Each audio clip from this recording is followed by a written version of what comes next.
안녕하세요. 대답하는 도서관 김영호입니다.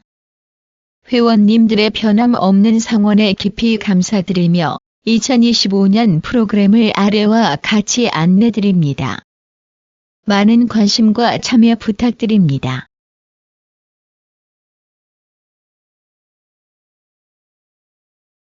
독서 문화 프로그램은 다양한 독서 활동을 통해 독서의 즐거움과 문화를 경험하며 누구나 평등하게 독서를 즐길 수 있도록 지원하는 프로그램입니다. 화요일 10시에 월 3회 진행됩니다.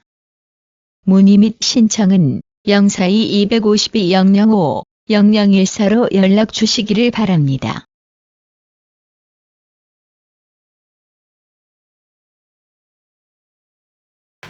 자, 오늘은 이상철 선생님의 까마귀 울다라는 시입니다. 한번 들어보시고 여기 직접 저자 시인이 와 계시니까 궁금한 거 한번 물어봐요.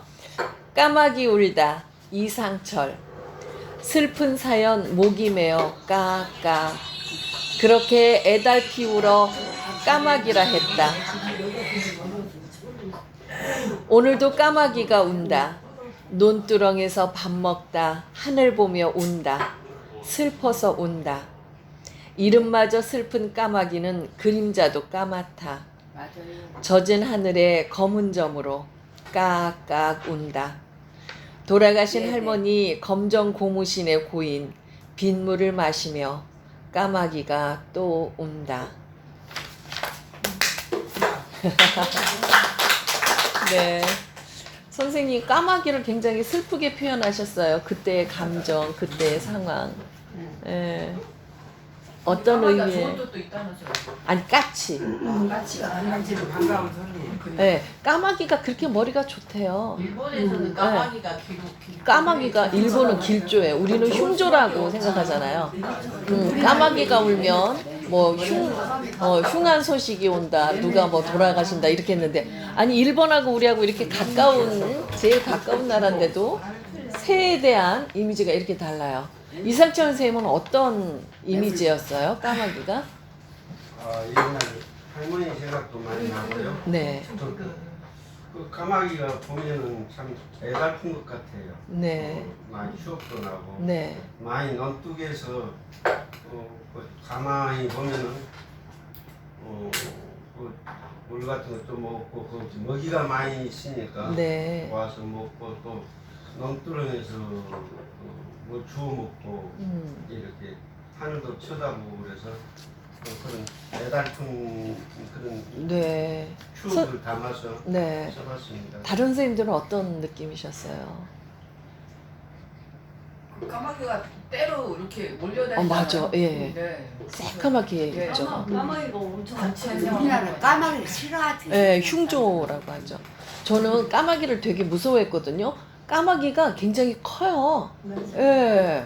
제가 본 독수리 빼놓고는 제가 본 새 중에서는 좀 큰 새 같아요. 근데 저는 항상 까마귀를 무섭다고만 생각했는데 오늘 이상철 선생님이 시 보면서 아, 까마귀가 슬프구나. 까마귀 소리가. 저는 항상 무섭다고 생각했는데 무서움에서 두려움에서 이제 약간 슬픔, 애조 이런 쪽으로 생각해보게 됐어요. 그래서 이름도 슬픈 까마귀, 그림자도 까맣다. 멋져요. 네, 그래요. 그냥 색깔이 까매서 까마귀 그랬는데 그림자도 까맣다 하는 데서 역시 멋진 시인이구나 하는 생각이. 표현이 다르죠. 네, 그래요. 오늘도 멋진 표현 하나 배웠습니다.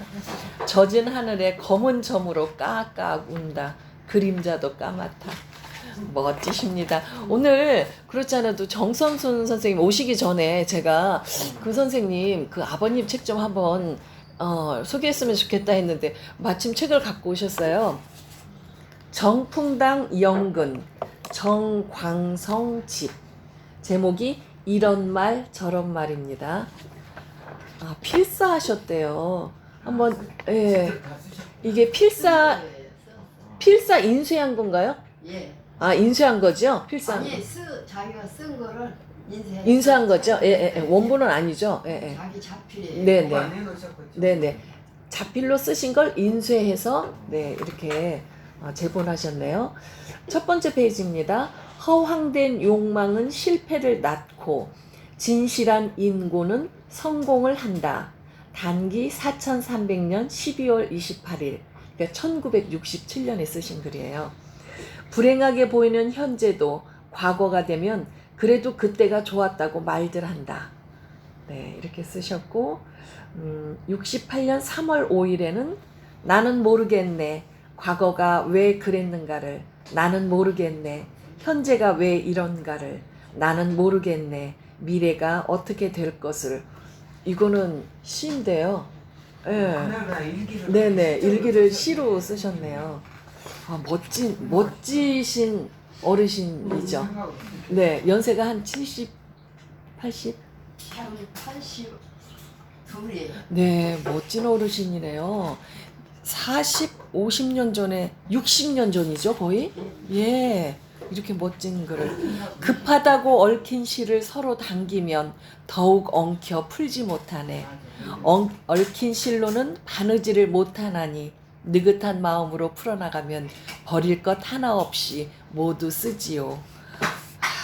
또 한번 최근 거 한번 읽어볼까요?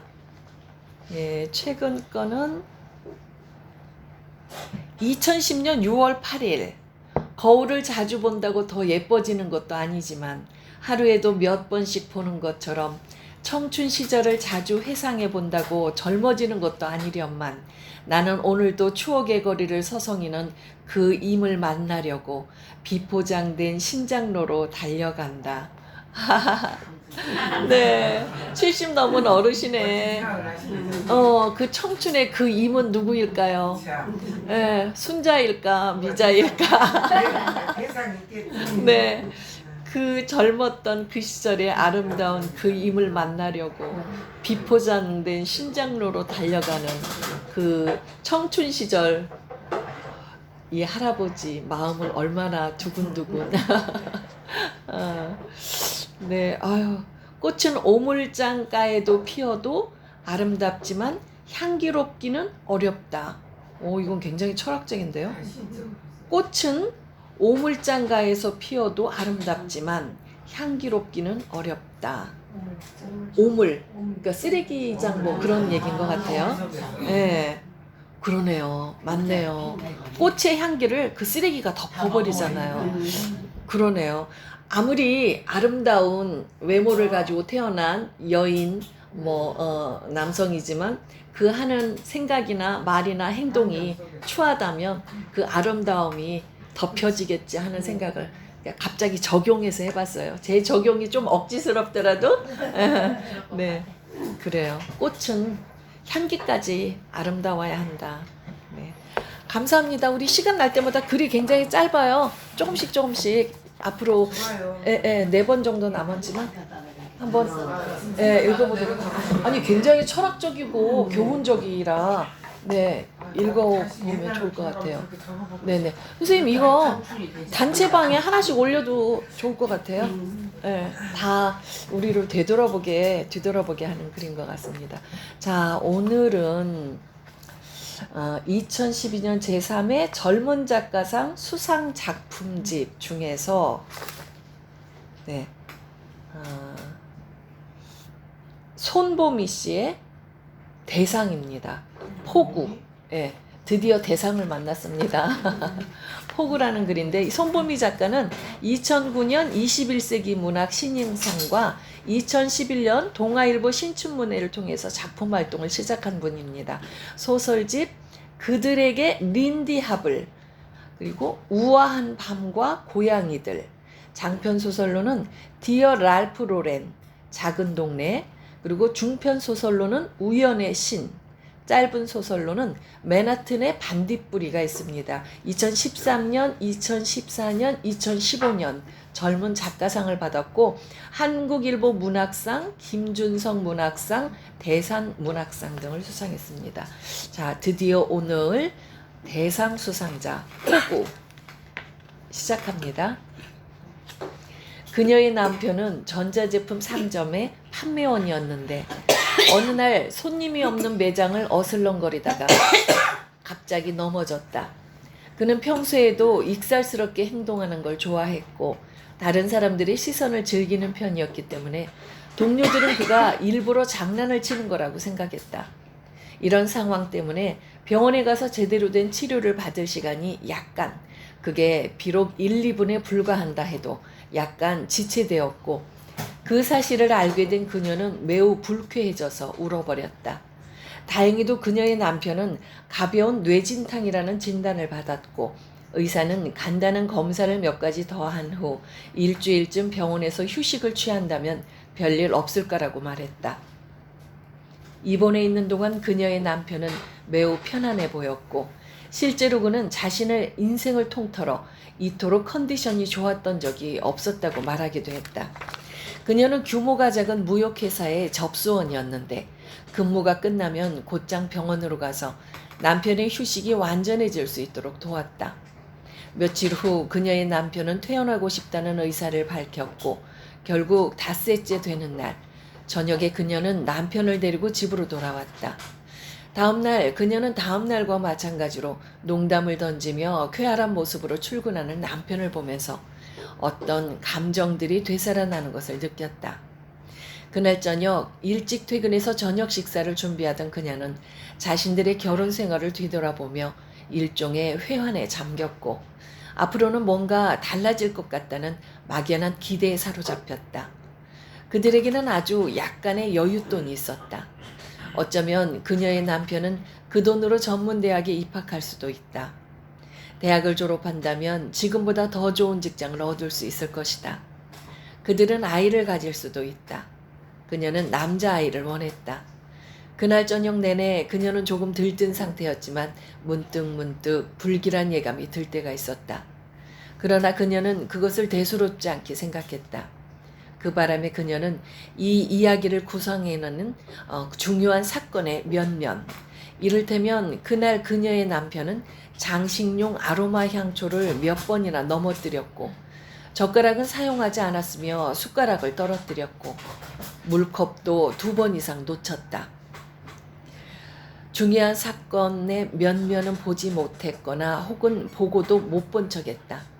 그날 저녁 이후 그녀는 충만함과 불안감을 동시에 느끼며 구름 위를 떠다니는 느낌에 사로잡혔다가 나흘 후 아침 그의 남편이 울상이 되어서 여보, 나 아무것도 보이지 않아 라고 말했을 때 비로소 땅 위로 다시 내려올 수 있었다. 그들이 다시 병원을 찾았을 때 어떤 의사는 안구에 직접적인 이상이 있다는 것은 아닙니다 라는 문장으로 시작하는 딱딱하고 학술적인 말을 늘어놓았고 또 다른 의사는 일종의 스위치만 켜주면 시력이 돌아올 겁니다 라는 문학적 비유를 곁들여 설명했다. 공통적으로 그 이야기들은 그들에게 끊임없이 희망을 불어넣어 주었다. 그리고 그것은 그가 2년 동안 3번의 수술을 받는 원동력이 되었다. 마지막 수술비를 마련하기 위해 더 작고 누추한 집으로 이사해야만 했고 얼마 정도 빚을 져야만 했다. 남편이 3번째 마지막 수술을 받던 날 대기실에 있던 그녀는 마치 중요한 손님을 기다리는 사람 같았고 약간의 중압감을 느끼고 있었다. 그녀는 자주 자신의 낡은 스웨터의 소매로 콧물을 닦았다. 그러다가 대기실에 널브러져 있는 잡지들을 읽기 시작했다. 마치 무언가를 읽는 행위가 자신의 초라한 스웨터를 감춰주기라도 한다는 듯이. 하지만 불행하게도 거의 모든 잡지가 그녀에게 별 재미를 주지 못했고 어떤 것은 단 한 글자에도 집중할 수 없을 정도였다. 그 이유를 그녀의 심리 상태나 혹은 병원 대기실에 있는 잡지, 골프나 테니스를 다뤘거나 혹은 고전음악이나 발레, 라이프 스타일과 관련된 잡지가 그녀의 통속적인 취향과 몹시 동떨어져 있었던 것에서 찾을 수도 있겠지만 사실 그렇게 판단을 내리는 건 좀 부당한 측면이 있다. 왜냐하면 그곳에 있는 잡지들은 너무나 오래된 것들이기 때문이었다. 이 병원의 원장은 잡지를 사는 일을 쓸데없다고 여겨 수년 전부터 금지한 상태였다. 그녀가 조금이나마 흥미를 느낄 수 있었던 건 블루슈라는 블루스 음악 잡지, 전문 잡지였다. 이 잡지는 미국에서 1990년대에 발간된 것으로 한국에는 1994년과 1995년에 걸쳐 총 8권이 발간되었지만 수지가 맞지 않는다는 이유로 발간이 중지되었다. 그녀가 읽은 것은 1995년 여름호였다. 그녀는 블루스가 음악의 한 종류라는 것조차 몰랐고 그저 끈적끈적하고 야한 춤에 불과하다는 인식을 가지고 있었지만 그날 블루쇼에서 읽은 어떤 블루스 음악의 노랫말을 오랜 후까지 기억했다. 나를 여기에 두지 말아요. 내가 중력을 기고 날아오를 수 있게 도와주세요. 나는 그렇게 음탕한 여자가 아니랍니다. 잠시 후 레지던트가 수술이 끝났음을 알려주었고 집도의에게 더 자세한 이야기를 듣는 것이 좋겠으니 따라오라고 했다. 그녀는 읽던 잡지를 가방에 쑤서 넣은 후 레지던트를 따라 좁은 복도를 천천히 걸어갔다. 그들은 빗줄기를 뚫고 구름의 식당에 도착했다. 조금 늦었을 뿐 그들 부부가 구름의 식당 방문을 아예 취소한 건 아니었다. 부부는 매달 마지막 주 화요일 저녁마다 구름의 식당에서 식사를 하곤 했다. 식당 주인인 미스터 장은 비에 젖은 그들을 위해 수건을 건네주며 말했다. 엄청나게 쏟아지는군요. 태풍이 올라오는 중이라고 합니다. 잠시 후 미스터 장은 절인 올리브가 담긴 그릇과 와인을 들고 그들의 테이블로 다가왔다. 부부는 기숙사가 딸린 중학교로 진학한 아들을 집으로 데려오느냐 마느냐 하는 캐캐 묵은 주제로 이야기를 나누는 중이었다. 미스터 장의 등장으로 그들의 이야기는 잠시 끊겼다. 미스터 장은 40대 후반으로 아직 결혼은 하지 않은 것으로 알려져 있었다. 미스터 장은 단골들이 지어준 별명이었다. 미스터 장은 와인을 따르면서 지나가는 말투로 그러나 깍듯한 태도로 질문했다. 아이가 어디 멀리 있나 봅니다. 이야기한 적 없나요? 우리 아들은 우수한 학생들만 받는 중학교에 다니고 있어요. 기숙사가 딸린 학교죠. 지금은 2학년이에요. 부인이 대답했다. 많이 보고 싶으시겠습니다. 네, 아주 많이요. 이번 방학에는 집에 올 거예요. 사람들은 그들이 아주 잘 어울리는 한 쌍이라고 생각했다. 남편은 40대 초반으로 결코 나이보다 젊어 보인다고 할 수는 없었고 지쳐 보이는 인상이었지만 이목구비가 뚜렷하고 신뢰감을 주는 표정을 짓는 남자였다. 아내는 남편보다 5살이 어렸다. 전형적인 미인은 아니었지만 얼굴을 보면 책이 빽빽하게 꽂힌 고급 원목 책장과 반들반들하게 닦인 값비싼 경첩 혹은 작지만 격식 있는 티테이블이 연상되는 여자였다. 미스터 장은 직업적인 호기심과 관찰력으로 그녀가 이번 방학에는 이라고 표현한 것을 알아차렸지만 역시 직업적인 감각으로 그것에 대해 질문해서는 안 된다는 것 또한 알고 있었다. 식당 문을 닫을 시간이 훌쩍 넘은 뒤에도 그들 부부는 이야기에 열중해 있었다. 자주 있는 일이었다. 때로 그는 격양된 몸짓을 보였고 그녀는 이따금씩 두 손으로 냅킨을 쥐어짰다. 직원들을 먼저 퇴근시킨 미스터 장은 그들에게 다가가서 물잔을 채워주었다. 부부는 그제야 식당에 남은 손님이 자신들 뿐이라는 것을 알았다. 우리가 너무 늦게까지 있었군요. 미안합니다. 곧 돌아가겠어요. 아닙니다. 괜찮습니다. 더 필요하신 건 없습니까? 미스터 장은 웃으며 그들의 대답을 기다렸다. 손님도 없는데 우리랑 한잔하면 어떻습니까? 그가 대답했다. 미스터 장은 잠시 망설이다가 대답했다. 술은 마시지 않겠습니다만 영업시간이 끝났으니 그럼 잠깐 앉겠습니다. 미스터 장은 그들 옆에 앉았다. 그녀가 입을 열었다. 난 어제 밤늦게까지 집에서 혼자 TV쇼를 하나 봤어요. 이인은 어제 동료 교수들과 늦게까지 술을 마셨거든요. 그리고 무슨 대단한 비밀이라도 누설하는 듯 목소리를 낮추고 이인은 얼마 전에 전임 발령을 받았답니다. 라고 덧붙였다. 그가 멋쩍은 듯이 웃었다. 어쨌든 어제 유명한 여배우가 나왔는데 이름이 뭐더라? 얼마 전에 무슨 영화에도 출연한 여잔데 우체국에 편지를 훔치는 이야기였는데 여보 혹시 그 영화 기억해요? 그는 잘 모르겠다는 듯 어깨를 으쓱거렸다. 그 여자는 이혼녀인데 말이에요. 자기 아이에게 집중력 장애가 있다는 거예요. ADHD 말이에요. 8살짜리 아이였는데. 요즘은 그런 애들이 워낙 많으니까. 그가 맞장구를 쳤다. 그런 이야기를 들으면 걱정되지 않습니까? 미스터 장이 물었다. 뭐가요? 그녀가 물었다. 내 아이가 저러면 어쩌나 뭐 그런 생각. 글쎄요, 우리 아들은 한 번도 우리 속을 썩인 적이 없어요. 공부도 잘하고 훌륭한 아들이죠. 그가 아내 쪽을 바라보며 말했다. 그녀는 남편의 말에 대꾸하지 않았고 대신 익살스러운 태도로 미스터 장에게 질문했다. 우선 결혼부터 하는 게 어떠세요?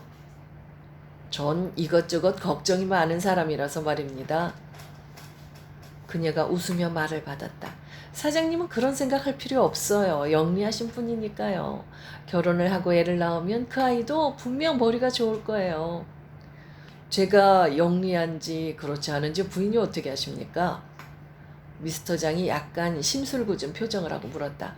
난 생긴 것만 봐도 그 사람이 영리한지 아닌지 알아요. 대학 다닐 때 정식으로 관상을 좀 배웠거든요. 남편과 결혼한 이유도 남편의 관상이 좋아서였는걸요. 그가 웃음을 터뜨렸고 미스터 장도 따라 웃었다. 여하튼 그 여배우가 말하기를 자기애가 옆집에 혼자 사는 노인과 지나치게 친해졌다는 거예요. 거의 매일 그 집에 놀러 가고 자신이 집에 있어도 옆집에서 놀고 오겠다고 가서는 몇 시간이 지나도 돌아오지 않더라는 거죠. 우리 모두 알다시피 여배우는 바쁜 사람이고 옆집 사람과 친목을 나눌 시간 같은 건 없잖아요. 옆집 노인과 왕래는 없었지만 가끔 지나가다 본 노인의 모습이나 오고 가며 들은 사람들의 이야기로 판단했을 때 노인이 별로 마음에 들지 않았던 거죠. 위험하다는 생각을 했나 봐요. 그래서 옆집에 가서 자신의 아이와 어울리지 말아달라고 부탁했다고 하더라고요. 좀 무례한 행동이지 않나요? 미스터 장은 고개를 끄덕였다. 하지만 남편은 되물었다. 여배우가 방송에 나와서 그런 이야기를 했단 말이야? 그렇다니까요. 그녀는 대답할 가치도 없다는 듯이 무성의하게 대답했다. 잠시 후 그들 부부가 계산을 하기 위해 일어났다. 어느새 비가 그쳤고 비냄새가 섞인 늦여름밤에 아련한 바람이 식당에 열어놓은 문을 통해 들어왔다. 미스터 장이 보기에 그들 부부의 표정은 어딘가 부자연스러웠고 화가 난 것처럼 보였으며 또 얼마쯤은 슬퍼 보였다. 미스터 장은 차 쪽으로 걸어가는 부부의 뒷모습을 한참 바라보았다. 남편이 시력을 잃은 후 그녀는 별다른 불편 없이 자신의 역할에 충실했다. 집에 돌아오면 좁은 탁자에다 저녁 식사를 차렸다. 식사가 끝나면 돈 계산에 열중했다. 그녀는 빨리 빚을 갚고 싶었지만 그녀의 월급과 남편이 받은 퇴직금으로는 어림도 없었다. 그녀가 계산기와 씨름하는 동안 남편은 점자책을 읽거나 라디오를 들었다.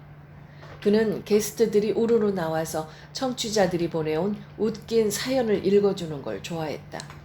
그는 그녀에게 컴퓨터 자판에 점자를 표시해 줄 것을 부탁했고 그녀가 출근해 있는 동안 재미있는 이야기를 자판으로 쳤다. 그리고 그녀가 돌아오면 출력해서 방송국으로 보내줄 것을 부탁했다. 그녀는 그것을 읽어본 적도 없었고 절반 정도는 방송국으로 보냈지만 나머지 절반은 잃어버렸다. 어쨌든 남편의 사연이 소개된 적은 단 한 번도 없었다. 어느 날 항상 듣던 채널이 지겹다고 생각한 그는 라디오 채널을 이리저리 돌리다 우연히 자신이 사는 구의 홍보 직원이 하는 이야기를 들었다. 우리 군은 구민들의 문화생활 수준을 높이려고 합니다. 그 계획의 일환으로 아주 저렴한 수업료로 다른 구와는 차별화되는 강좌를 열 예정입니다. 구청에서는 도서관의 역사라든지 이탈리아 음식의 격조, 플로베르와 찰스 디킨스라는 이름의 강좌를 야심차게 열었고 또 각 분야의 권위자에게 고액의 강의료를 지불하고 수업을 맡겼습니다. 구청의 이러한 노력은 지역 뉴스에 시민과 함께하는 인문학 내지는 구민 바로 곁에 있는 격조 있는 문화탐방이라는 제목으로 대대적으로 홍보되었고 호평이 잇따랐다. 그는 아내에게 그 강좌에 대해 이야기해줬고 일주일에 한 번쯤은 이런 강좌를 들어도 좋을 것 같다고 말했다. 결국 그녀가 선택한 강좌는 미국의 대중음악이었다. 미국에 대해 좋은 인상을 가지고 있었고 남편이 시력을 잃은 후에는 라디오를 즐겨 들었기 때문에 대중음악에 대해서도 잘 알고 있었다. 매주 수요일 저녁이 되면 그녀는 자신의 유일한 외투를 걸치고 차가운 바람을 헤치며 집에서 2정거장 떨어진 구청까지 걸어갔다. 그녀는 강좌를 들으러 걸어가는 그 길과 강의실의 냄새, 네모 반듯한 책상, 그리고 항상 값비싼 캐시미어 코트를 걸치고 오는 강사를 좋아했다. 강사는 미국에서 대학과 대학원을 다녔다고 했으며 그에 걸맞게 미국의 대중음악뿐만 아니라 영화, 소설, 시, 연극에 대해서도 해박한 지식을 가지고 있었다. 그녀는 노트에 강의 내용을 빽빽하게 기록해 두었다가 집으로 돌아오면 남편에게 얘기해 주었다. 그는 눈을 감은 채 의자에 앉아 그녀의 이야기를 들었다. 그녀는 아무것도 보지 못하는 그가 눈을 감고 있는 것이 어떤 의미인지 항상 궁금했지만 물어본 적이 없었다. 강좌가 열린 지 석 달쯤 지났을 때 구청장은 갑자기 각 부서의 책임자를 불러 모았고 장시간의 회의를 거쳐서 강좌들을 모두 없애기로 결정해버렸다. 어느 수요일 미국의 대중음악 강사는 이 수업은 더 이상 진행되지 않을 것이고 다음 주 이 시간부터는 생활요가가 진행될 예정이니 원하는 사람은 계속 수업을 듣고 아니면 환불을 받으라고 친절하게 설명해 주었다. 강사의 얼굴에서는 실망감이나 아쉬움을 찾아볼 수 없었고 오히려 홀가분해한다는 인상이었다. 수업이 끝난 후 그녀는 빈 교실에 혼자 우두커니 앉아 있었다. 버림받은 기분이었고 굴욕적인 느낌이었다. 20분쯤 후 그녀는 벗어두었던 외투를 걸쳐 입고 건물 밖으로 천천히 걸어 나왔다. 주차장을 통과해서 뒷문 쪽으로 나가면 훨씬 빨리 집에 도착할 수 있다는 것을 알고 있었기 때문에 그녀는 항상 그 길을 통해 집으로 가곤 했는데 미국의 대중음악 강사는 그녀가 건물 밖으로 나오던 그 시간에 주차장 한가운데 서서 전화통화를 하고 있었다. 카멜색 캐시미어 코트를 걸친 그는 마치 통화를 하고 있는 상대가 바로 앞에 있기라도 한 듯이 흥분해서 주먹을 쥐고 크게 흔들어대고 있었다. 그 바람에 그는 손에 들고 있던 차키를 떨어뜨렸고 곧바로 주웠지만 몇 발짝 가지 못해 다시 주먹을 흔들다가 또 떨어뜨리고 멈춰 서버리는 우스꽝스런 짓을 반복하고 있었다. 그녀는 그 모습을 가만히 바라보았다. 그리고 전화통화가 끝날 때까지 기다렸다가 그에게 다가갔다. 안녕하세요. 강사가 그녀를 알아보는 데까지는 약간의 시간이 필요했다. 저는 선생님의 미국의 대중음악을 듣던 학생이에요. 정말 선생님을 존경해요. 그녀는 강사가 자신을 알아보지 못할까봐 불안함을 느꼈고 그래서 강사가 안녕하세요 라고 인사했을 때 안도했다. 집으로 돌아오는 차 안에서 그들은 아이에 대한 문제로 또다시 실랑이를 벌였다. 아파트 주차장에 도착했을 때 아내는 차문을 소리나게 닫고는 집 안으로 들어가 버렸다. 그는 차 안에 남아서 아파트 통앞에 일렬로 심어놓은 관목의 실루엣과 가로등 불빛에 반짝이는 물웅덩이 그리고 비에 젖은 보도의 끝을 멍하니 바라보다가 결국 소방차 전용 주차 공간으로까지 시선을 옮겼다. 몇 년 전에 집에 불이 난 적이 있었다. 그가 연락을 받고 집에 도착했을 때 바로 저 자리에서 소방차 몇 대가 돌아갈 채비를 하는 중이었다. 누군가 물었다. 당신이 아이 아버지요? 당시 12살이었던 아들은 멀끔한 모습으로 옆집에 사는 할머니의 손을 꼭 잡고 있었다. 당시 그녀는 혼자 살고 있었는데 몇 년 전 남편이 심근경색으로 죽고 자녀들은 모두 결혼해서 따로 살고 있었다. 그녀는 가끔씩 그들 부부에게 급한 일이 생길 때마다 아들을 돌봐주곤 했다. 하지만 불이 났던 그날 밤은 아내가 아들과 함께 있기로 되어 있는 날이었다. 다행히 큰 불은 아니었어요. 옆집 할머니는 그에게 변명하듯 말했다. 화재 때문에 가장 많은 피해를 본 곳은 아들의 방이었다. 더 정확하게 말하면 그 방을 제외하고는 별 피해가 없었다. 아드님 방에서 불이 시작됐습니다. 소방대원은 그렇게 말했었다. 아들의 앨범이나 옷, 일기장, 상장과 상족표 같은 것들이 다 사라져버렸다. 글쎄 자꾸 이 녀석이 집에 가 있겠다고 하지 못겠소. 자기도 다 컸다고. 하도 고집을 부리게 밥만 먹이고 집으로 보냈는데 이런 일이 생길 줄 누가 알았겠소. 할머니가 그에게 설명했다. 그는 아들에게 물었다. 엄마는 어디 갔어? 아이는 눈을 내리깔고 입술을 앙 다문 채 고개를 흔들었다. 12살. 그는 그때 처음으로 이 아이가 성장하고 있다는 사실을 깨달았다. 차마 아들의 손을 잡아주거나 안아줄 수 없었다. 할머니가 미소를 지으며 그에게 말했다. 아이가 참 의젓해요. 그녀는 작년에 폐암으로 죽었다.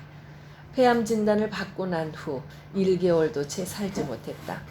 이제 그 집에는 그녀의 막내 아들 부부가 거주하고 있는데 그들과는 별로 왕래가 없었다. 화재가 일어난 후 그들 부부는, 아니 그들 가족은 화재에 대해 한마디도 하지 않았다. 다만 그는 가족과 좀 더 많은 시간을 보내려고 노력했다. 몇 달 후에 아이는 도시 외곽에 기숙사가 달린 명문 사립중학교로 진학하고 싶다고 말했다. 학비가 비싸고 우수한 학생들만 들어갈 수 있는 곳이었다. 아이가 7살이 될 때까지 그들 가족은 미국에서 거주했기 때문에 아들은 또래보다 영어를 능숙하게 구사할 수 있었다. 부부는 아들을 적극적으로 지원해 주었다. 그 학교에 들어간다면 같은 재단의 고등학교에 입학할 수 있고, 그렇게 된다면 명문대 입학은 따놓은 당상이었다. 아들이 입학시험에 합격했을 때 부부는 부러움의 시선을 한몸에 받았다. 하지만 언제부터였을까? 아내는 아들을 멀리 보낸 것이 잘못된 선택이라고 말하기 시작했다. 그리고 틈만 나면 아들을 집으로 데려와서 근처의 중학교로 전학시켜야 한다고 주장했다. 그럴 때마다 그는 아들의 미래를 위해 거기에 두는 것이 올바른 일이라고 아내를 달랬고, 그러면 그녀는 또 그의 말에 수긍하곤 했다. 하지만 또 어떤 때 그들은 이 문제로 격렬하게 싸우기도 했다. 싸움이 있을 때마다 아내는 문을 탁 하고 닫고 어디론가 가버리곤 했다. 그들이 거실에서 싸우고 있었다면 그녀는 침실 문을 탁 닫고 방 안으로 들어가 버렸고, 방 안에서 싸우고 있었다면 다른 방으로 문을 탁 닫고 들어가 버렸으며, 차 안이라면 이런 식으로 차 문을 탁 닫고 집 안으로 들어가 버렸다. 그는 문을 닫는 행위를 통해 아내가 이 사태를 다른 식으로 해석하고 싶어하는 것이라고, 그러니까 단순히 화를 표현하는 것 이상의 의미가 있을지도 모른다고 생각했다. 그래도 그는 언제나 그 문을 다시 열었고, 그들이, 그러니까 그와 아내가 닫힌 세계 속에 함께 있도록 만들었다. 잠시 후 그가 집으로 들어갔을 때 아내는 외출복 차림으로 멍하니 침실 화장대 앞에 앉아 있었다. 그 모습 때문에 그는 어떤 미국 소설을 생각해냈다. 한 남자가 오랜 시간, 오랜 실패 끝에 자신에게 남겨진 가장 큰 보물이 바로 아내라는 것을 깨닫게 된다는 이야기였다. 그는 뭔가 이상한 감정을 느꼈는데 그게 욕정이라는 것을 깨닫기까지 그리 오랜 시간이 걸리진 않았다. 뭐가 잘못됐어? 아이가 왔다 갔어요. 빨래거리를 가져다 놓았네. 아들은 언젠가부터 집에 꼭 들러야 할 일이 있으면 그들이 없는 시간을 골라 몰래 왔다 가곤 했다. 그들은 그것을 어떤 식으로 받아들여야 할지 몰랐다. 잠시 동안 그들 부부는 아무 말도 하지 않으려고 애썼다. 잠시 후 그녀는 어디론가 전화를 걸기 시작했다. 어디에 전화하는 거야? 하지만 그녀가 어디로 전화를 거는지 알고 있었다. 전에도 몇 번 이런 일이 있었다. 마지막은 6개월 전이었다. 그녀는 그의 연구실로 불쑥 찾아와서는 아이를 데리러 가자고 했었다. 학교와는 이미 이야기가 끝났다고 말했다. 늘 그랬다. 하지만 그들은 단 한 번도 아이를 데리고 오지 못했다. 그는 수화기를 들고 있는 아내의 등을 바라보았다. 안 돼! 그러지 마! 우리가 이런 짓을 하면 할수록 걔는 우리를 더 싫어할 거야. 그녀는 전혀 상관하지 않았고 잠시 후 수화기를 내려놓더니 이렇게 말했다. 이상하네요. 전화를 받지 않아요. 일단 출발해야 할 것 같아요. 그리고 같이 갈 거죠? 라고 덧붙였다. 그날 그들은 주차장 계단 옆에 서서 자판기 커피를 함께 마셨을 뿐이었다.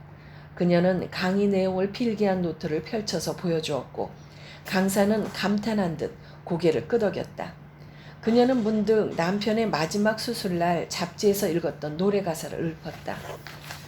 나를 여기에 두지 말아요. 내가 중력을 이기고 날아오를 수 있게 도와주세요. 나는 그렇게 음탕한 여자가 아니랍니다. 그녀는 블루쇼에 대해 이야기했고 이 노래를 아느냐고 물었다. 강사는 빈 종이컵의 바닥을 바라다 보면서 잡지에 제목이 함께 나와 있지 않았느냐고 되물었다. 그녀는 도통 기억이 나지 않았다. 죄송해요. 제가 기억력이 좋지 않아서요. 하지만 노래를 부른 가수나 그 노래에 대해서는 전혀 설명이 없었는걸요. 그냥 노래 제목하고 가사만 있었어요. 그녀는 자신의 얼굴이 빨개졌다고 생각했고 그것 때문에 속상했다. 강사는 지금 당장은 잘 모르겠지만 어쩌면 나중에 제목이 생각날지도 모르겠다고 말했다. 그리고 블루쇼 잡지를 가지고 있느냐고 되물었다. 그녀는 고개를 끄덕이며 원한다면 그 잡지를 들릴 수도 있다고 말했다. 그리고 다시 한번 그에게 진심을 담아서 말했다. 선생님 강의는 정말 유익했어요. 전 정말 많은 걸 배웠답니다. 헤어질 때 그녀는 노트의 마지막 장을 찢어서 자신의 전화번호를 적어주었다. 혹시 그 노래에 대해 알게 된다면 전화 한 통만 주시겠어요? 그날 밤 그녀는 남편에게 그날의 강의 노트를 읽어주었고 강사와 자판기 커피를 마신 이야기를 해주었다.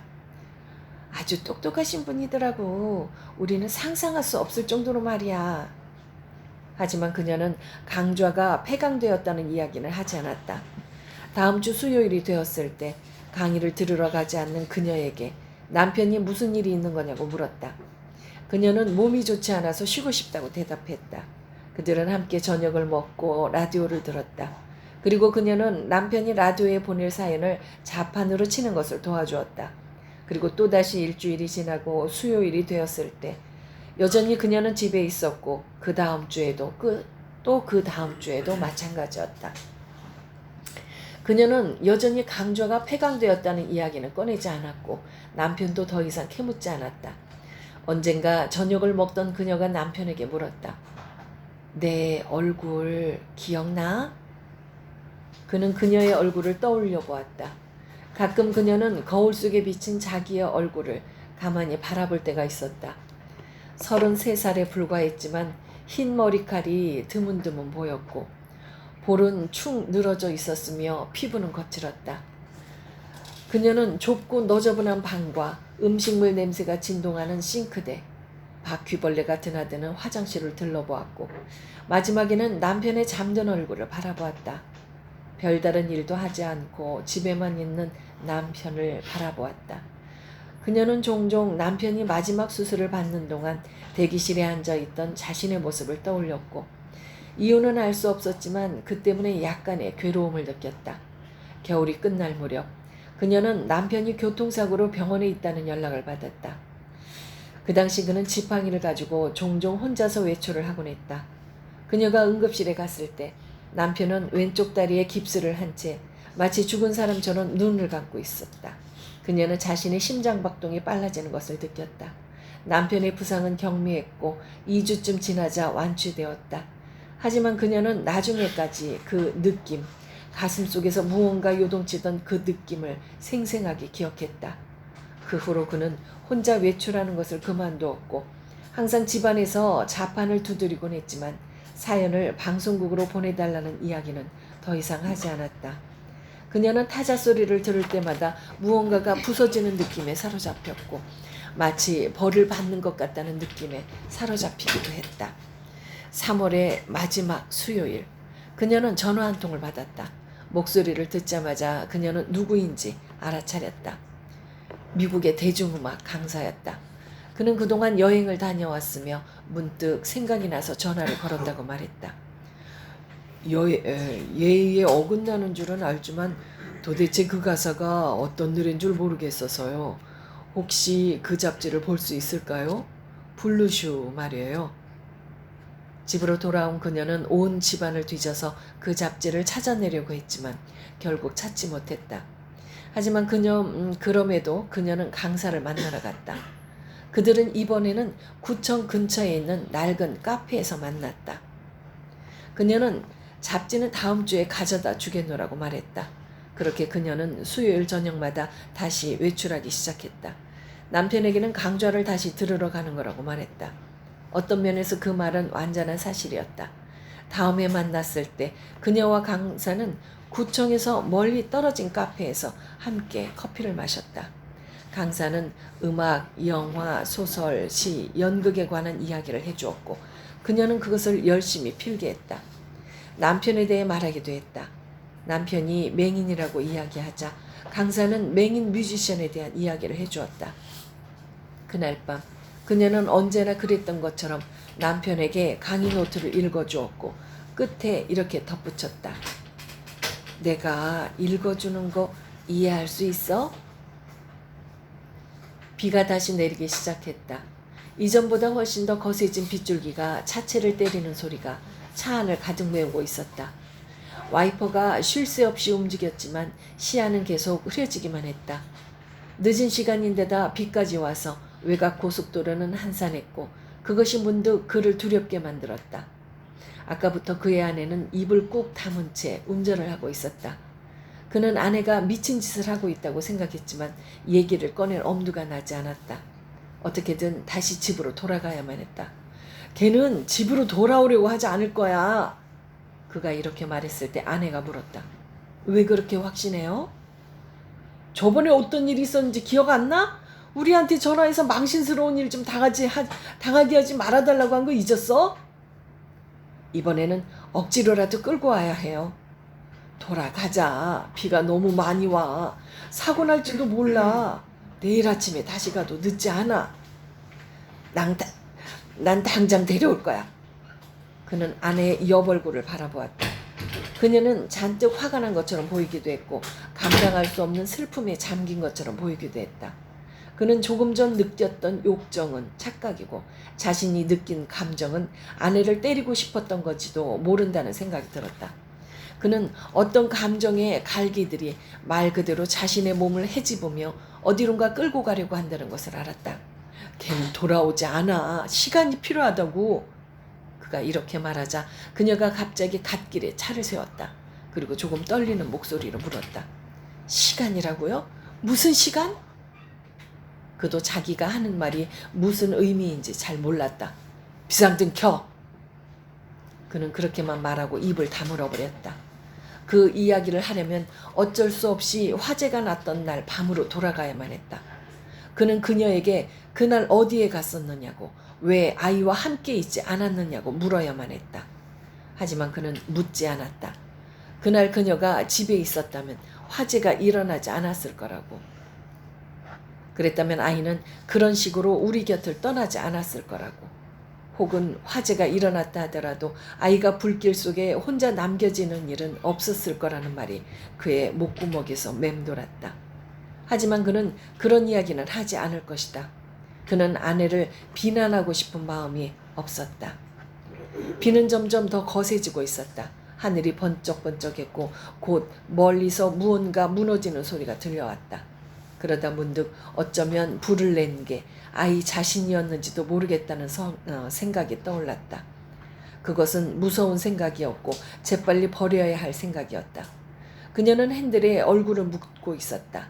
여전히 비상등을 켜지 않은 상태였기 때문에 그는 비상등을 켜기 위해 손을 뻗었다. 그녀는 여전히 핸들에 얼굴을 묻은 채로 그를 제지했다. 위험하잖아. 비도 이렇게 오는데 빨리 집으로 돌아가자. 제발. 상관없어요. 여보 제발. 너무 위험해. 죽을 수도 있다고. 왜 내게 그날 불이 났던 날 밤 어디에 있었는지 묻지 않는 거죠? 그녀가 고개를 들고 그에게 물었다. 차 안은 깜깜했지만 가끔 도로 위를 지나는 다른 차들의 불빛이 비쳐들면서 순간적으로 기묘한 무늬가 만들어졌다가 사라졌다. 그는 빗줄기가 창문을 때리는 소리 때문에 정신이 아득해지는 걸 느꼈다. 당신을 보호하려고 그랬어. 나를 보호하려고요? 무엇으로부터요? 그는 뭐라고 대답해야 할지 몰라 머뭇거렸다. 그녀가 다시 물었다. 당신의 부정으로부터요? 그게 무슨 소리야? 그는 아내를 바라보았다. 무슨 생각을 하는지 알 수 없었다. 그게 무슨 소리야? 그는 다시 한번 물었다. 그날 집에 불이 났던 날 내가 어디에 있었는지 알아요? 어디에 있었는데? 그날 당신이 집에만 있었더라면 걔가 이런 식으로 우리를 떠나진 않았을 거야. 나는 이 말을 하지 않으려고 지난 3년간 노력해왔어. 그런데 당신은 지금 나에게 뭐라고 하는 거야? 어둠 속에서 그녀의 얼굴은 일그러졌고 잠시 아무 말도 하지 않았다. 그녀의 눈에 눈물이 차오르는 것 같았다. 그게 무슨 말이죠? 걔가 우리를 이런 식으로 대하는 게 나 때문이라는 거예요? 그날 당신이 아이를 버려뒀었잖아. 당신은요? 당신은 그 아이를 버려두지 않았어요? 나를 버려두지 않았어요? 무슨 말이야? 난 그날 당신을 따라갔었어요. 그녀는 창문에 빗방울을 걷어내려고 노력하는 와이퍼를 노려보며 다시 한번 말했다. 당신을 따라갔었다고요. 그녀는 이렇게 말하고 와이퍼를 켰고 한 손으로 눈물을 닦았다. 이제 아무것도 보이지 않았다. 온통 물뿐이었다. 세상에 정말 이 이야기 하고 싶지 않았는데. 그는 어떤 말을 해야 할지 몰랐다. 그녀는 터져나오는 울음을 참으며 말을 이었다. 그날 밤 당신은 그 여자 집으로 갔죠. 그 여자 집으로요. 난 건물 앞에 차를 세우고 집 안으로 들어갈까 말까 고민하고 있었어요. 그리고 2시간 후쯤 당신이 여자와 나오는 걸 보았어요. 그 여자랑요. 강사를 집으로 초대하자는 이야기를 꺼낸 것은 그녀의 남편이었다. 똑똑한 선생님의 이야기를 나도 직접 듣고 싶다고. 그녀는 가난하고 초라한 생활을 강사에게 보여주고 싶은 마음이 조금도 없었다. 하지만 불행하게도 그녀의 남편은 이 일을 아주 용의주도하고 섬세하게 다뤘다. 그는 직접 강사에게 전화를 걸었다.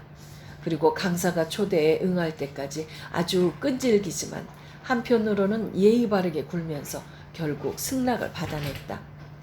그녀는 남편이 아주 잔인하게 굴고 싶어 한다는 걸 알았고 어떻게든 이 약속을 취소시키고 싶었지만 결국은 체념하고 말았다. 그녀는 집을 깨끗이 정리하고 집안 구석구석에 살충제를 뿌렸으며 음식물 쓰레기도 내다 버렸다. 그녀의 남편은 그녀가 그런 일들을 처리하는 동안 손 하나도 까딱하지 않았고 그저 라디오에서 들려오는 웃긴 이야기에 귀를 기울이고 또 무언가를 자판으로 쳤을 뿐이었다. 그녀는 꽃집에서 사온 제라늄 화분 몇 개를 선반 위에 올려놓았다. 그녀는 선반과 벽 사이에서 블루슈 잡지를 발견했지만 그것을 다시 쑤셔 넣어버렸다. 저녁 식사를 준비하던 그녀는 남편이 매장에서 쓰러져 입원했다가 퇴원했던 때 남편을 위해서 요리를 하던 일이 떠올랐지만 타자 소리 때문에 그 생각을 그만두었다. 그날 저녁 강사는 그들의 집으로 왔다. 나중에 이 방문에 대해 무언가 말하도록 아내에게 강요받았을 때 그가 맨 먼저 떠올린 생각은 냄새였다. 불쾌하고 기묘한 냄새. 식사를 하기 전에 그들은 비좁은 탁자에 둘러앉아서 강사가 선물로 가지고 온 CD 몇 장을 차례로 들었다. 스티비 원더나 다이앤 슈어, 레이 찰스 같은 맹인 뮤지션의 CD였다. 여보, 이 뮤지션들은 모두 눈이 먼 사람들이야. 그녀가 남편에게 말했지만 남편은 아무런 대꾸도 하지 않았다. 그들이 마지막으로 들은 것은 중력에 맞서서라는 노래였다. 맹인 뮤지션의 곡은 아니었고 위키드라는 뮤지컬에 삽입된 노래였다. 강사는 친절하게도 가사를 번역해 주었다. 아주 아름다운 가사예요. 한계를 인정하는 건 지쳤어요. 남들이 말했다고 해서 받아들이진 않을 거예요. 내가 바꿀 수 없는 것도 있지만 내가 해볼 때까진 절대 모르는 거예요. 차라리 중력에 맞서겠어요. 난 중력에 맞설 거야. 작별 인사를 해줘요. 당신은 날 끌어내리지 못할 거예요. 그리고 이렇게 덧붙였다. 그때 말씀하신 가사와 아주 비슷하죠? 음악을 듣는 동안 그녀의 남편은 눈을 감고 있었다. 그녀가 남편에게 물었다. 여보, 뭘 듣고 있어? 그녀의 남편이 대답했다. 노래를 듣고 있잖아. 그들은 중력에 맞서서를 리플레이 시켰고 그녀는 준비해 놓은 음식을 탁자로 가지고 왔다. 그녀는 강사가 식사하던 도중 남편의 모습을 뚫어지게 바라보는 것을 알고 있었지만 아무런 말도 하지 않았다. 그렇게 쳐다보지 마세요. 그녀의 남편이 불쑥 말했다. 그녀가 뭐라고 말하기도 전에 남편이 먼저 입을 열었다. 선생님은 어떻게 그렇게 똑똑할 수 있습니까? 어떻게 그렇게 모르는 것이 없습니까? 저에게도 좀 알려주세요. 그녀의 남편은 숟가락을 탁자 위에 올려두고 깍지를 끼고 그 위에 턱을 받쳤다. 아무것도 보이지 않는다는 것이 확실했지만 그는 마치 무언가 보인다는 듯이 행동하고 있었다. 그녀는 그런 남편을 보자 그가 교통사고를 당했을 때 죽은 사람처럼 눈을 감고 누워 있었던 모습이 떠올랐고 그때 느꼈던 감정들이 다시 한번 자신에게 되돌아오는 것을 느꼈다. 전 똑똑한 사람이 아닙니다. 이 세상엔 저보다 똑똑한 사람들이 훨씬 많아요. 그렇겠죠. 제가 아무리 재미있는 이야기를 라디오에 보낸다 한들 그보다 더 재미있는 얘기들이 이 세상에 널리고 널렸다는 것과 마찬가지 이치겠죠. 어떤 이야기들을 보내셨습니까? 웃기는 이야기들이죠. 좀 들려주실 수 있습니까? 그녀는 옆에서 고개를 절레절레 흔들고 있었다. 원하신다면? 그녀의 남편은 자신의 웃기는 이야기를 시작했다. 하지만 그날 밤 저녁 식사가 놓인 작은 탁자에 둘러앉은 사람들은 아무도 웃지 않았다. 잠시 후에 강사는 전화를 한 통 받았고 곧 집으로 돌아갔다. 그녀는 바깥까지 그를 배웅하러 나갔고 그의 차가 떠나는 것을 지켜보았다. 그녀는 저 멀리 사라져가는 차의 뒷공무니를 바라보면서 지난 몇 년간의 일이 자신에게 어떤 의미가 있는지에 대해 생각해 보았다. 집으로 돌아왔을 때 그녀의 남편은 중력에 맞서서를 들으며 자판을 치고 있었다. 그녀는 CD 플레이어를 꺼버렸다. 그리고 남편에게 말했다. 그분은 어쩌면 그렇게 모르는 게 없을까. 아내분도 아주 공부를 오래 하신 분이래. 아들이 한 명 있는데 아들도 아주 똑똑하대. 그리고 이렇게 덧붙였다. 여보, 우리가 아이를 낳으면 아이는 똑똑할 수 있을까? 그럴 수 있을까? 아마 우리는 그렇게 똑똑한 아이는 낳을 수 없을 거야. 그렇겠지? 왜냐하면 우리는 멍청하니까. 그녀는 남편의 눈이 먼 것도, 그들이 아이를 낳을 수 없는 형편인 것도, 그리고 그 밖에 그들이 겪고 있는 불행의 모든 원인이 오로지 그들의 멍청함 때문이라는 것을 깨달았으며 그것이 그들이 가지고 있고 또 앞으로 가질 수밖에 없는 인생의 한 부분이라는 것도 깨달았다. 하지만 그녀가 그런 생각을 하거나 말거나 그녀의 남편은 계속 자판만 치고 있었다. 그는 그날에 대해 생각하고 있었다. 밥을 먹을 때 시력을 잃은 남편의 손놀림은 아주 기묘했지만 그것을 대하는 아내의 태도는 놀라울 정도로 자연스러웠다. 그는 마치 완전한 정상인 같았다. 차라리 내게 어디 가느냐고 한 번이라도 물어보지 그랬어. 그럼 당신은 그때 매주 수요일마다 아이를 혼자 놔두고 나를 따라다녔다는 거야? 결국 다 내 탓인 거죠? 돌아가자. 집으로 돌아가 해. 그들의 차는 여전히 비상등도 켜지 않았고 와이퍼도 작동하지 않은 상태로 갓길에 서 있었다. 비는 계속해서 쏟아지고 있었다. 여보, 여기 이렇게 있는 건 너무 위험해. 죽을 수도 있다고. 상관없어요. 당신이 생각하는 그런 게 아니야. 그냥 그 여자가 내가 처음 들어보는 노래에 대해 말했어. 그리고 블루쇼 잡지에 대해 말했어. 그거 정말 희귀한 잡지잖아. 그걸 한번 보고 싶었고 그 여자가 말하는 노래가 뭔지도 알고 싶었을 뿐이야. 그래서 그 여자를 만났던 것 뿐이야. 당신이 생각하는 그런 게 아니라고. 그녀는 아무런 대답도 하지 않았다. 그 집에 들어갔을 때 아주 안 좋은 냄새가 났어. 불쾌하고 기괴한 냄새였어. 우리 집으로 당장 돌아오고 싶었다고. 거기엔 그런 의미밖에 없어. 당신이 생각하는 그런 게 아니라고. 거기엔 불쌍한 부부가 있었을 뿐이야. 알아요. 눈이 먼 남편. 어떻게 알아? 여보, 그 여자랑 잤어요? 그 여자는 입술을 지그시 깨물었다. 어둠 속에서 그녀의 이마와 반듯한 콧날과 그리고 가느다란 목이 그의 눈에 들어왔다. 당신도 봤을 거 아니야. 못생기고 가난한 여자였어. 나와 어울리지도 않아. 그는 어둠 속에서 반짝이는 그녀의 눈을 보았다. 이윽고 그녀가 입을 열었다. 여보, 어떻게 그런 말을 할 수가 있어요?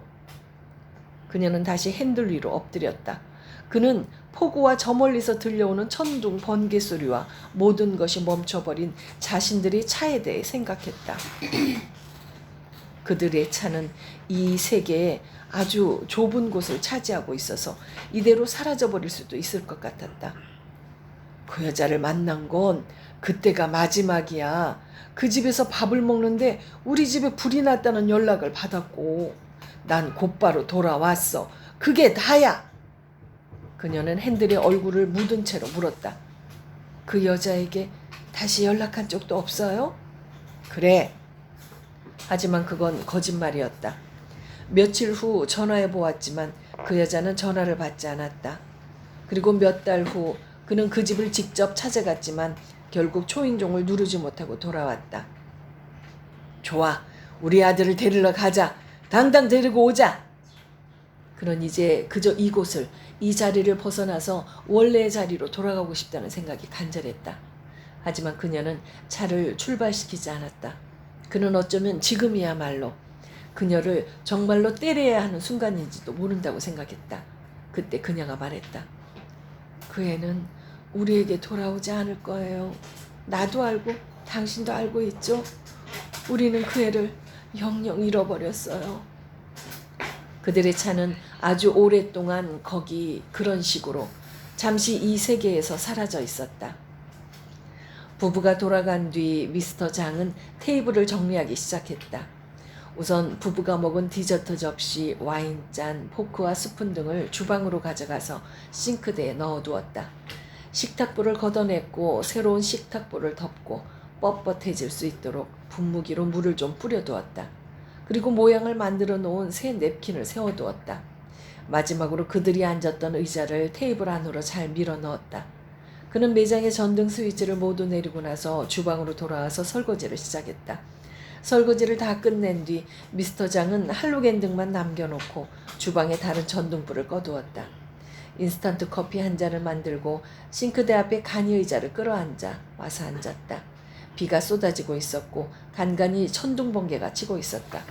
미스터 장은 자신과 상관없는 이 세상의 불행들, 이를테면 갑자기 불어난 물 때문에 떠내려가는 사람들과 부서진 간판의 파편이나 나무 때문에 다친 사람들, 혹은 들이친 물 때문에 길을 잃거나 자동차를 잃어버린 사람들을 생각했다. 또한 이 시간에도 어디선가 일어나고 있을 범죄와 아이를 잃어버린 부모, 부모를 잃어버린 아이, 병으로 쓸쓸하게 죽어가는 사람들, 원치 않은 아이를 낳고 있는 여자들에 대해서도 생각했다. 그리고 폭우 속에서 슬픔과 분노 때문에 멈춰버린 사람들에 대해 생각했다. 미스터 장은 인스턴트 커피를 한 모금 마셨고 자신이 누리고 있는 이 평안한 삶에 깊이 감사했다.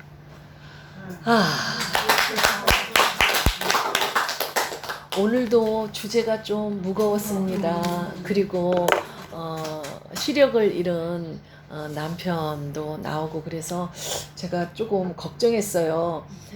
이 책의 가장 하이라이트 대상인데 이걸 빼야 될까 또 함께 읽어야 할까 하다가 그래도 대상이라 여러분들이 이제 조금 성숙한 마음으로 이해해 주실 거라 믿고 함께 읽었어요. 여기에 두 부부가 나오죠. 고등학교밖에 나오지 않은 그 명랑하고 약간은 가벼운 남편이 장난을 하다가 넘어지는 바람에 어떤 이유에선지 얼마 후에 시력을 잃고 이 아내는 작은 회사의 접수원이라 정말 가난한 부부, 젊은 부부의 살아가는 모습에서 좀 짠한 마음이 드는데 이 교수 부부는 미국에서 유학도 하고 뭐 대학원까지 나오고 전임이 됐고 또 이 여자를 설명하는 글에 굉장히 오래된 앤틱 가구, 뭐 단단하게 또 반짝반짝 빛이 나는 뭐 이런 사람의 얼굴에 대해서 가구로 묘사를 하죠. 그래서 굉장히 반듯하고 내실 있고 단단한 그런 지적인 그런 아내 뭐 묘사를 그렇게 하더라고요. 그래서 이 두 부부가 거기에 또 국제학교를 간 뛰어난 아들까지 걱정 근심 없이 사는 부부인 줄 알았는데 이런 사연이 있었어요. 그리고 또 아들의 방에 불이 났을 때 이게 실화였을까 방화였을까 하는 생각도 들더라고요.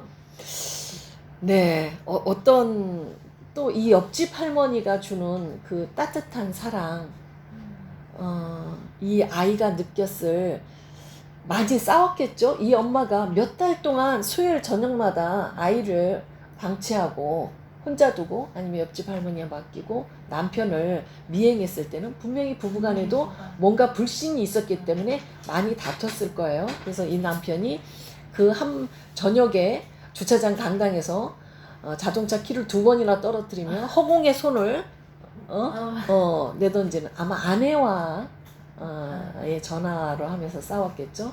그러면서 가정불화가 심했을 거라는 예상이 되죠. 이 예상을 예상대로 아들은 이런 부모님의 가정불화 때문에 멀리 학교를 가고 싶어 하고 부모님을 아마 사춘기겠죠. 중학생이니까. 그러니까 부모님을 보고 싶지 않아서 빨랫감이라든지 볼 일이 있을 때는 엄마 아버지가 없는 그 시간에 집에 와서 두고 가고 참 남들이 보는 그 가정은 정말 남부러울 것 없이 정말 부러움의 대상인 가정인데 이렇게 이 아내는 골마 터지고 메마르고 건조한 가정이구나 하는 생각을 해봤어요. 이 작가가 중력을 넘어서라는 그 노래 위키드의 노래 가사가 나오죠. 이 고단한 이쪽 부부도 다 고단하게 마찬가지일 것 같아요. 의식주가 해결되고 뭐 세상에서 지위가 있고 그래서 불행하지 않은 건 아니잖아요. 경제적인 형편이 어려워서 또 질병으로 인해서 불행한 사람도 있을 것이고 많이 배우고 가진 게 많고 뭐 나무랄 게 없어도 불행한 가족도 많을 거고 그런데 이 작가가 여기서 말하는 중력이라는 게 아무 중력도 느끼지 않고 자유로움이잖아요. 이 작가가 얘기하는 것은 아마 그 모든 것들로부터 벗어나는 그 중력의 자유로움, 그걸 표현하고 싶어서 이 중력을 넘어서라는 노래를 계속 표현한 것이 아닌가 하는 생각을 해봤어요. 황 선생님 너무 무거웠죠? 근데 각자의 그 네. 삶이 네. 소중한 것처럼 네. 그거를 인정해주고 네. 각자의 삶을 또 소중하게 네. 생각해주면 네. 네. 결핍이지만 우리의 신체 구조가 수백, 수천, 수만 가지의 기능을 하잖아요. 제가 어제 휴대폰을 하는데 뭔가 허벅지 감각이 이상한 거예요. 어머, 뭐지? 그러고 봤는데 휴대폰이 살짝 끝이 허벅지에 다 있는 거예요. 어머 세상에, 이렇게 살짝 단 것도 이렇게 깨달을 정도면 도대체 이 세포, 우리 몸에 얼마나 많은 그 세포들이 제자리에서 역할을 하고 있는 거예요. 너무 놀랐어요. 살짝 닫다가 이게 휴대폰을 하다 보면 자기도 모르게 살짝 어딘가에 이렇게 닫다가 다시 이렇게 올라오는데 그것 때문에 제가 소름이 쫙 끼쳤던 거예요. 뭐지? 나밖에 없는데 이건 무슨 느낌이지 하고 봤더니 그렇듯이 우리 몸의 수많은 그 신체 구조 중에 그냥 조금 아픈 부분이 있어요. 그쵸? 불편한 부분이 있을 뿐이고 그걸 다 극복해 가면 우리 이상철 선생님 저기 시인이 계시듯이 까마귀도 그리고 일찍 하늘나라로 간 나의 막내 누이도 우리가 다 이 삶을 살고 있다는 게 참 축복받은 일이라는 생각이 들었어요. 김지원 선생님 무거우셨죠, 조금 주제가.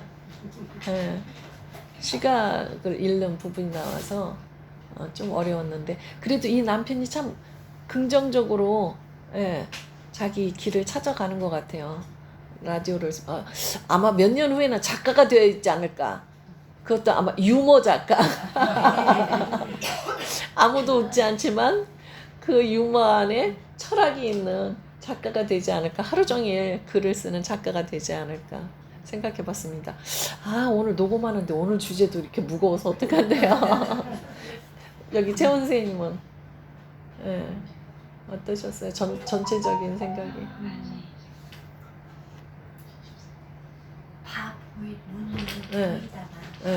보이다가 그 작은 실수 네. 실수 하나로 네. 눈을 먼다고 하는 네. 마음이 아팠어요. 네. 평생 보고 살다가 작은 실수 하나로 그래요. 앞이 안 보이니까 자기가 엄청난 잘못을 한 것도 아니고 위험한 행동을 한 것도 아니고 근데 여기서 간과한 것이 왜 작가가 이 남편의 생각은 자세하게 묘사하지 않았을까요? 그쵸? 이 아내의 생각과 이 아내의 행동 그 다음에 이 교수 부부의 생각과 행동은 정말 자세하게 묘사했잖아요. 근데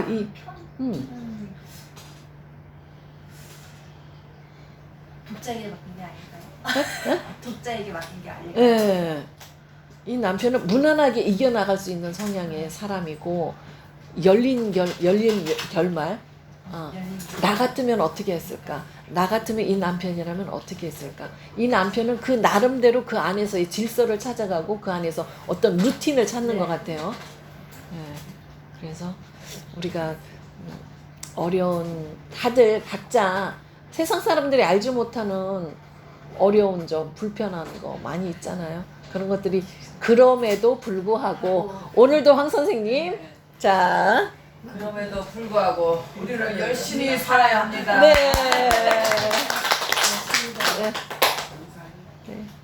우리가 선택해서 지각장애 된 건 아니니까. 네. 열심히 살아야죠. 누구의 잘못도 아니고. 그러니까 네. 선택해서 지각장애 된 것도 아니고. 네네. 잘못도 아니고. 네. 네. 아까 처음에 그 읽었던 정광선 선생님 글대로 아무리 아름다운 꽃도 쓰레기장에 있으면 아름다운 향기가 나지 않아요. 세상에 정말 번듯하게 생기고 신체 건강한 사람들 아무리 돌아다녀도 우리가 내는 향기가 우리의 자체의 꽃이 더 아름답습니다. 이 꽃이 아름답습니다. 네. 이 꽃이.